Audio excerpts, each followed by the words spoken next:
Good evening students, welcome to G All India English Solution. Today we will discuss on important question John Milton. So let's start.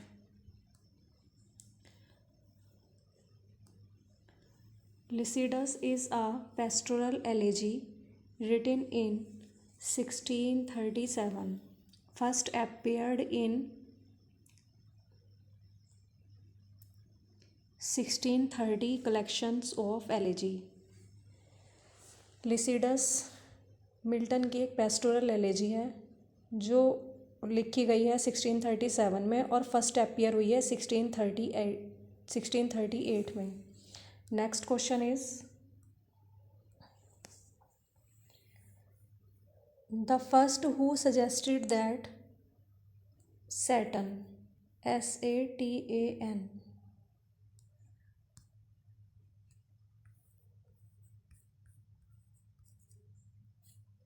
इसे काट देना, ये गलत हो गया है. The first who suggested that Saturn is the real hero of Paradise Lost. तो किसने सजेस्ट किया था सबसे पहले? ये विलियम ब्लैक ने. Next question is Milton composed Areopagitica in prose. Milton ने एरियोपेजिटिका लिखी थी प्रोज में. What impelled Milton the puritan to employ the mask and composed poems. किस चीज़ ने मिल्टन प्योरिटन को मास्क और कोमस लिखने के लिए प्रेरित किया था? इम्पेल मीन्स होता है प्रेरित करना. इम्पेल, इंस्पायर और प्रेरित करना.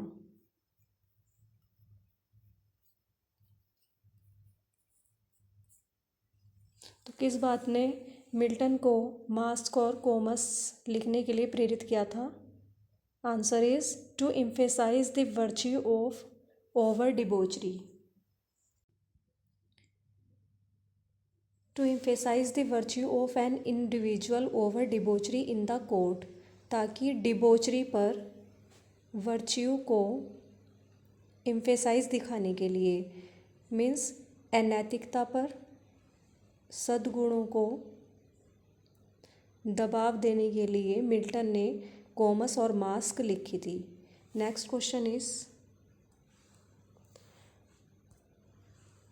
विच epic convention that Milton followed in Paradise Lost is missing in this list. इसमें क्या मिसिंग था Paradise? Noble theme, invocation to muse, deployment of heroic figures. Deployment means होता है नियुक्ति. तो हीरोइक फिगर्स, हीरोइक पात्रों की नियुक्ति. इन्वोकेशन को इन्वोकेट करना म्यूज़ को. And beginning in the middle, elevated style इसमें दिखाए गए थे. डिस्क्रिप्शन था. इम्प्रेसिव कैटलॉग्स थे. एंड वॉर लाइक स्पीचेस दिखाई गई थी. सुपर नेचुरल अलौकिक मशीनरी दिखाई गई थी. Use of super natural and illusions दिखाया गया था. संकेत, एल्यूजन्स मीन्स होता है संकेत. तो यहाँ पर किस चीज़ का क्या चीज़ मिसिंग थी? यहाँ पे थी यूनिटी ऑफ एक्शन, क्योंकि इसमें एलिवेटेड स्टाइल भी दिखाए गए थे. यहाँ पे यूनिफॉर्म स्टाइल एंड और यूनिटी ऑफ टाइम भी यहाँ दिखाई गई थी, बिगिनिंग इन द मिडल.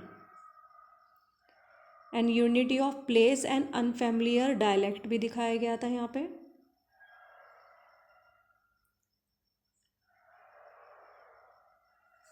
लेकिन इसमें यूनिटी ऑफ एक्शन नहीं दिखाया गया था. Noble theme, invocation to muse, deployment of heroic figures, beginning in the middle, elevated style and descriptions, impressive catalogues, war like speeches, super natural machinery and use of super natural and allusions. इस epic में Paradise Lost में Milton ने क्या चीज़ miss की थी? तो इसमें इसने यूनिटी ऑफ एक्शन नहीं दिखाया था. और बिगिनिंग इन द मिडल में इन्होंने यूनिटी ऑफ टाइम दिखाया है. और एलिवेटेड स्टाइल एंड डिस्क्रिप्शंस इसमें इन्होंने दिखाया है यूनिफॉर्म स्टाइल एंड अनफेमिलियर, इन्होंने डायलेक्ट भी दिखाया है, यूनिटी ऑफ प्लेस भी दिखाया है, लेकिन इन्होंने यूनिटी ऑफ एक्शन मिस किया है यहाँ पे। Next question is timely sing are the rude bird of hate foretell my hopeless doom in some grove nigh what is the rude bird of hate refer to here।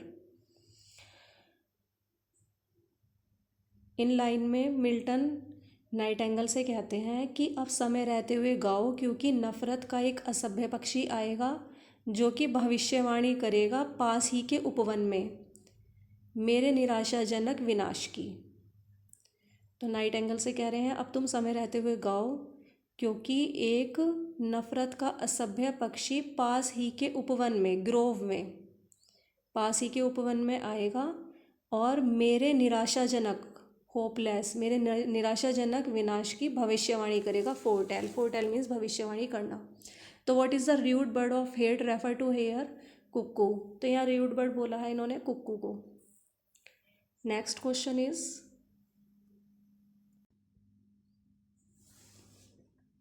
a crucial aspect of Milton's divergence from the Petrarchan sonnet tradition concerns not on employed or the occasional nature of his sonnets, but also the rejection of the idyllic love poetry traditions of the Elizabethans। Crucial means होता है important, एक महत्वपूर्ण aspect, पहलू, एक महत्वपूर्ण पहलू कि Milton divert हुआ था पेट्रार्कन सोनेट से, कि वो विचलित हो गया था पेट्रार्कन सोनेट को लिखने से। और वो किस कारण हुआ था? Tradition concern not on employed और the occasional nature of his sonnets, कि अपने सोनेट लिखने की प्रवृत्ति से या सामयिक प्रकृति से नहीं हुआ था, बल्कि वो हुआ था the rejection of the idyllic love poetry traditions of the Elizabethan, क्योंकि उसने एलिजाबेथन की परंपराओं की लव, आइडियलिक लव पोएट्री को रिजेक्ट किया था।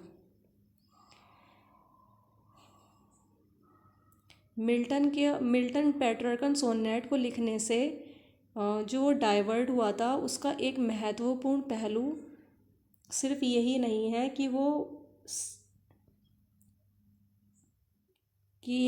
कि वो अपने सोनेट को कभी कभी लिखना चाहता था या सामयिक प्रकृति के कारण उसका माइंड डाइवर्ट नहीं हुआ था पेट्रार्कन सोनेट को लिखने से, बल्कि उसका एक कारण ये भी था कि एलिजाबेथन की जो आइडियलिक लव पोइट्री ट्रेडिशन है उसने उसे रिजेक्ट किया था। नेक्स्ट क्वेश्चन इज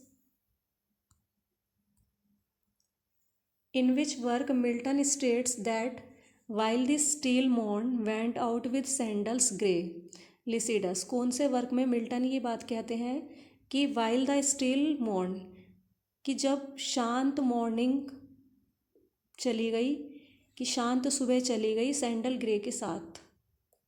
तो ये लाइन बोली है इन्होंने लिसिडस में। Next question is through which work does Milton intend to justify the ways of God, here is God, God to man Paradise Lost, कि किस वर्क के थ्रू मिल्टन ये इंटेंड करते हैं, मिल्टन ये बोलते हैं कि to justify the ways of God to man, कि ईश्वर ने जो भी वेज तैयार किए हैं मनुष्य के लिए, जो भी रास्ते बनाए हैं वो हमेशा न्यायोचित ही बनाए हैं, जो भी ईश्वर ने किया है मनुष्य के लिए सही ही किया है। तो ये लाइन बोली है इन्होंने पैराडाइज लोस्ट में। Next question is in which work of John Milton does the character Delilah appear in Samson Agonistes, कि जॉन मिल्टन का कौन सा ऐसा वर्क है जिसमें डेलीला कैरेक्टर दिखाई गई है? तो वो है Samson Agonistes. Next question is in the opening invocation of the Paradise Lost Oreb refers to Mount Horeb, कि पैराडाइज लोस्ट के जब ओपनिंग इन्वोकेशन होता है, जब म्यूज को इन्वोक करते हैं मिल्टन, तो Oreb, Paradise Lost, Oreb refers to, तो यहाँ पे ओरेब को भी रेफर्स किया, ओरेब रेफर किया जाता है वहाँ माउंट होरेब को। Next question is in the state of his blindness with Milton compare himself. तो मिल्टन यहाँ अपनी कंपैरिजन, जब वो ब्लाइंड हुए थे तो उस अवस्था में उन्होंने अपनी कंपैरिजन कौन से कैरेक्टर से की थी? तो उन्होंने की थी ब्लाइंड थेमिसिस के से। उन्होंने अपनी कंपैरिजन की थी ब्लाइंड थेमिसिस से और ब्लाइंड मेवनिडस से और टायरसियस से एंड फेनिसस से। In the state of his blindness with Milton compare himself. Milton ने अपनी तुलना, जब वो ब्लाइंड हुए थे तो उस अवस्था में उन्होंने अपनी तुलना की थी, अपनी कंपैरिजन की थी ब्लाइंड थेमिसिस से और ब्लाइंड मेवनिडस से, टायरसियस से एंड फिनियस से। Of education, next question is of education was published इन 1644। कि ऑफ एजुकेशन पब्लिश हुआ है 1644 में और एरियोपेजिटिका भी 1644 में ही पब्लिश हुआ है। Next question is Lycidas was published in 1638 और लिसिडस लिखा गया है 1637 में। Next question is Paradise Lost was published in 1667। Next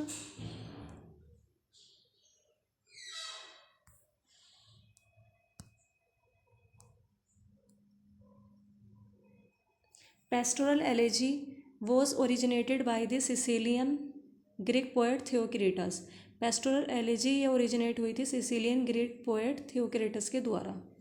next question is Paradise Regained, Milton Paradise Regained was published in 1671। Comprises इसमें लाइन्स हैं 2065 और पैराडाइज लोस्ट में line है, पैराडाइज लोस्ट में लाइन है 10,565। 10,565 लाइन है पैराडाइज लोस्ट में और पैराडाइज रिगेंट में है 2065 line. Next question is the theme of Paradise Regained from Saint Luke gospel. जो पैराडाइज रिगेंट की थीम है वो ली गई है सेंट ल्यूक गोस्पल से और 4 गोस्पल है या 4 है, ये FOUR 4 gospels of the New Testament of the Bible. कि बाइबल के जो न्यू टेस्टामेंट के 4 गोस्पल्स हैं वो हैं मैथ्यू एंड सेकंड है मार्क, थर्ड है ल्यूक एंड फोर्थ है जॉन। जो कि थीम भी है ल्यूक से, यहाँ पे एक गोस्पल से, सेंट ल्यूक गोस्पल से, the theme of Paradise Regained from Saint Luke gospel. और ये 4 गोस्पल्स हैं New Testament of the Bible के, Matthew, Mark, Luke and John. Thanks for watching this video.